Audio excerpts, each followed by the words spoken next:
I'm here because I am a roaring lion crying out righteousness.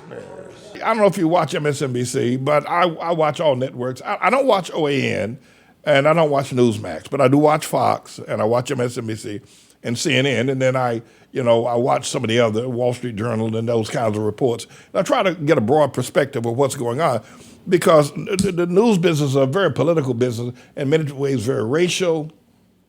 The news business is. And so you have to, if you're going to get the truth, you can't just listen to what we can't just log on to Fox all the time. You're going to be in a bubble and you're not going to see what's happening outside of the bubble that they put you in. And Fox has an agenda, and so does CNN. They all got an agenda. But anyway, Lawrence O'Donnell has obviously got some good staff writers, because yesterday it was announced by the New York Times that Tucker Carlson had made some very disparaging and racist statements regarding three allegedly MAGA boys beating up on an Antifa boy. And Tucker Carlson was, I'm going to let you see it. But what I want to say is that Lawrence O'Donnell must have an extraordinary, powerful group of staff writers that wrote this piece for him, and they put it together in less than 5 hours. This is a magnificent piece. I'm going to let you listen to it and cast aside your thoughts that you don't like Lawrence O'Donnell, that he's a liberal from way back when and probably a racist and all. He's a racist too, because anybody that supports the nonsense of Black Lives Matter is probably the most vicious racist.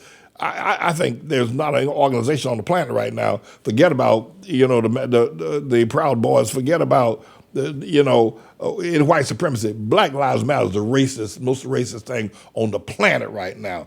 And I'm talking about ugly racism as you can possibly understand it. But listen, put aside all that about MSNBC and about Lawrence O'Donnell, and just look at this production. I mean, just for its literature, its artistic point of view, I thought was a masterpiece last night done by Lawrence O'Donnell. And I'm going to try to keep my mouth shut. I'm trying to stay out of this by interrupting it.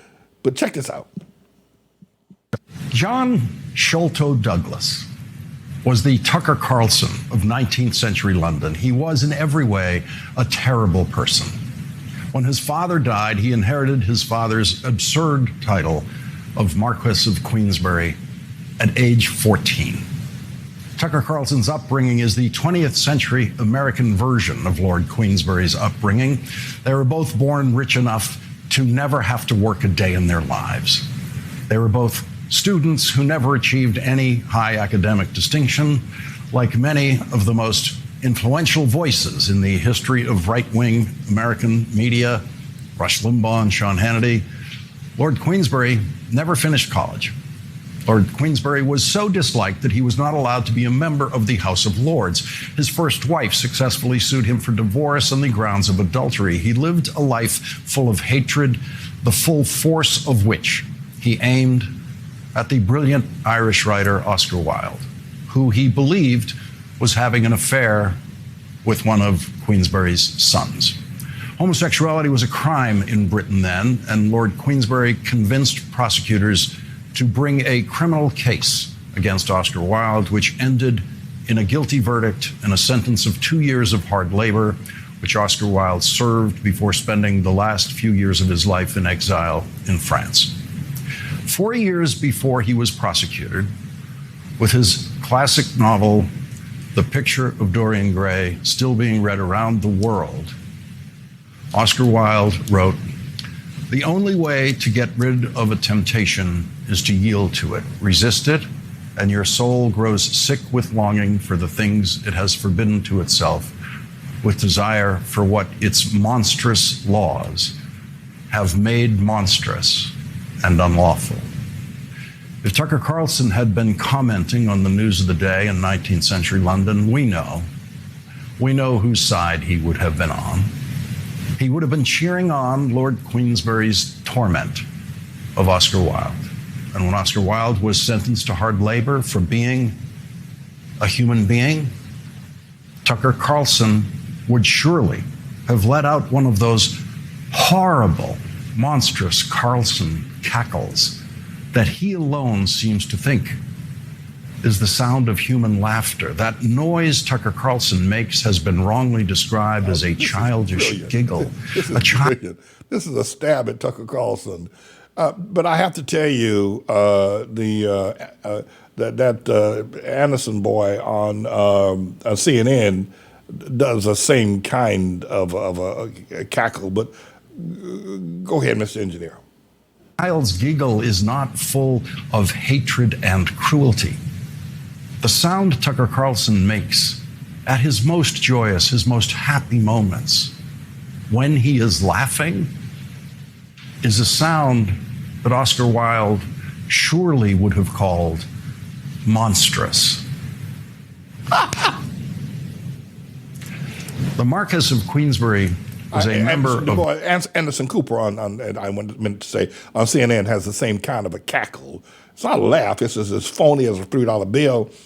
But this is a really brilliant piece that Lawrence O'Donnell's writers put together for him regarding Tucker Carlson. And you're going to see the weight of this in just a moment. But this is all introductory and a very historical introduction about the world famous Oscar Wilde. It's and the Lord of Queensberry as well. Historically, this is very interesting. But he's going to bring it down home in just a few moments where we can all get it. But go ahead, Mr. Engineer. The social class that the British perversely call the nobility. There has never been anything noble about them, but they believe in their own nobility in the same way Tucker Carlson believes in his.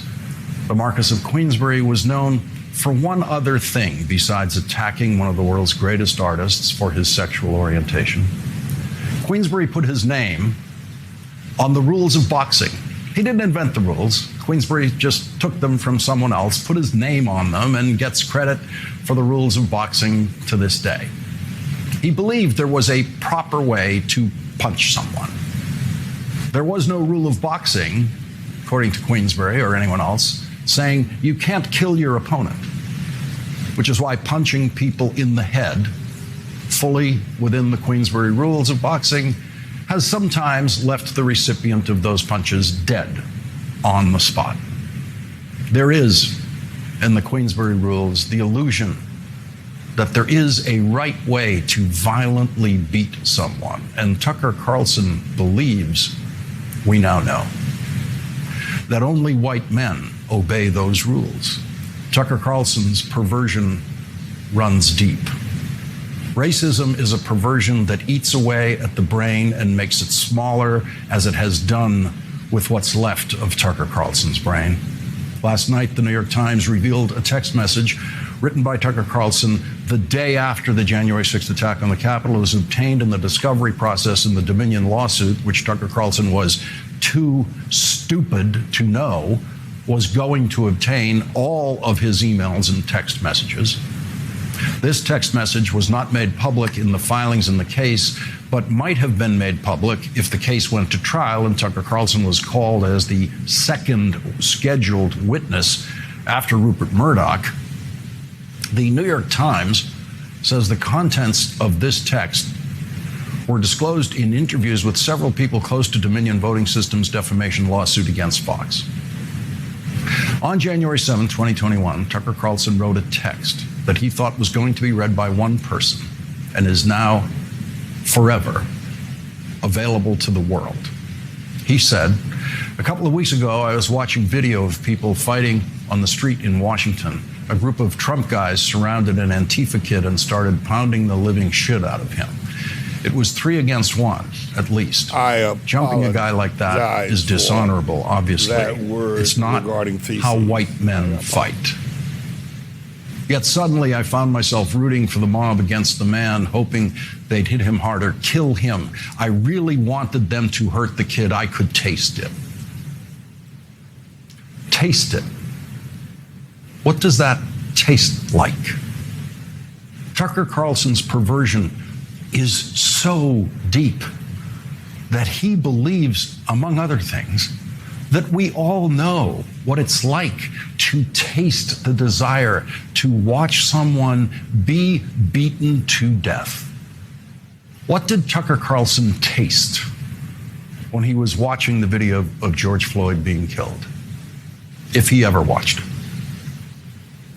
It's not how white men fight. He believes that deeply. The closest Tucker Carlson has ever been to a street fight is the one that he was watching in that video. But he believes, based on absolutely nothing but racism, it's not how white men fight. I've seen white men fight like that. I know white men who have fought like that. It was all white men, teenagers and their parents, who surrounded a friend of mine in Boston's all-white neighborhood of Charlestown when I was in high school and stabbed him, a wound that he managed to survive as we fled the scene with my brother driving the car to the hospital. Tucker Carlson has never experienced those white men in action. That video was the first time Tucker Carlson saw white men doing something he thought they didn't do. And his first impulse was about how great it was. What a deeply sick mind. Tucker Carlson's brand of right-wing conservatism and hardcore racism belongs to the Queensbury portion of the pure white American rich who were born rich and have never given a thought to how anyone else lives and never will. But they have imagined it. And they imagine it in purely racist terms. I have known born rich white people who have worked very hard in school, who've gone on to become, among other things, brilliant and caring physicians who save lives and hate everything about the way Tucker Carlson thinks. Being rich doesn't make you Tucker Carlson. Tucker Carlson is a sickness. The New York Times is reporting that on the weekend before Fox decided to settle the Dominion case, the Fox board members found out for the first time about that text from Tucker Carlson revealed in the discovery process. The New York Times suggests that was a decisive factor in forcing Fox to pay Dominion the largest settlement in the history of defamation cases, and that it was a decisive factor in Rupert Murdoch's decision to fire Tucker Carlson. And I find that surprising. I personally doubt it. I think there is more, much more, that we don't know about what was revealed in the discovery process of the Dominion case that forced Rupert Murdoch to decide to fire the biggest star on his network, who he was paying to publicly be a racist. Tucker Carlson did not get fired because the Fox board discovered that he said it's not how white men fight. Tucker Carlson said many things as racist as that on television. It was a year before he was fired that the New York Times told the world and the Fox board that Tucker Carlson was the most racist show. His show was the most racist show in the history of cable news. That is from the very careful and restrained New York Times that doesn't easily make statements like that. The Fox board read that a year before Tucker Carlson was fired. Private racism could not get a public racist fired at Fox. There's more. There has to be. Which is why the New York Times and other news organizations are trying to get the redacted parts of the discovery evidence in the Dominion case made public. The modern version of fighting, the white-collar version, is lawyering. That's the closest Tucker Carlson has ever come to fighting, and he was terrified to the core by it. And we know that because at the end of his show, at the end of the week during which he was deposed under oath for 10 hours by the Dominion lawyers, Tucker Carlson talked about that before the audio recording was turned off at the Fox studio. That recording became public today with Tucker Carlson complaining about the Dominion lawyer in a way that shows the Dominion lawyer brilliantly did exactly what the lawyer set out to do, which was terrify and rattle Tucker Carlson. Tucker Carlson said, That slimy little mother effer sitting across from me, the hate I felt for that guy, I never feel that way, because I don't want to feel that way. I think it's wrong. It's bad. It's totally bad for you to feel. But that guy, he triggered the shit out of me.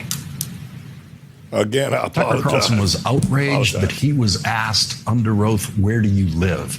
That's the first question in every under oath deposition. And this buffoon, this coddled, privileged buffoon did not know that. Tucker Carlson lost the only fight he was in this year to the Dominion lawyer who triggered him. At the end of his text message, in which Tucker Carlson says, it's not how white men fight, Tucker Carlson does his version of white supremacist introspection. When he examines his joyful feelings about watching someone he hoped would be beaten to death before his eyes. Tucker Carlson's final line of that text is, how am I better than he is? Tucker Carlson, of course, means that as a rhetorical question. He means, I am better than he is. And that is Tucker Carlson's right-wing religious belief about the world, posed with fake introspection as a question. How am I better than he is? Like Lord Queensberry, Tucker Carlson will surely spend the rest of his life getting the answer to that question wrong.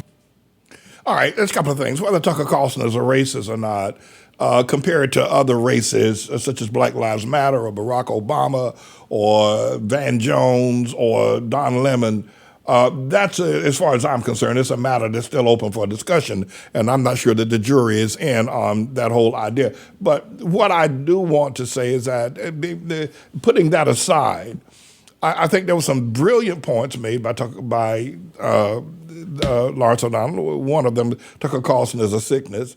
I do believe that Tucker Carlson has some problems. I'm not sure that those problems are beyond problems that, people who do what Tucker Carlson does, whether you call it a sickness, whether it's debilitating, or whether it's a way in which maybe Richard Pryor had a sickness, is a drug addicted person who stole Bill Cosby's genre of comedy and put a lot of F-bombs with it, became Bill Cosby, who cursed. How do you deal with that? And as an analytical mind, that's where I'm not ready to go all the way down the road, Tucker Carlson being a racist, more so than some of the others. If he's a racist, then so is Don Lemon. But the other thing I think is very important is that, but the writing was brilliant. I thought whether, I agree with it or not, how it was composed was absolutely, and he called it, Tucker Carlson, this coddled, if you will, privileged buffoon.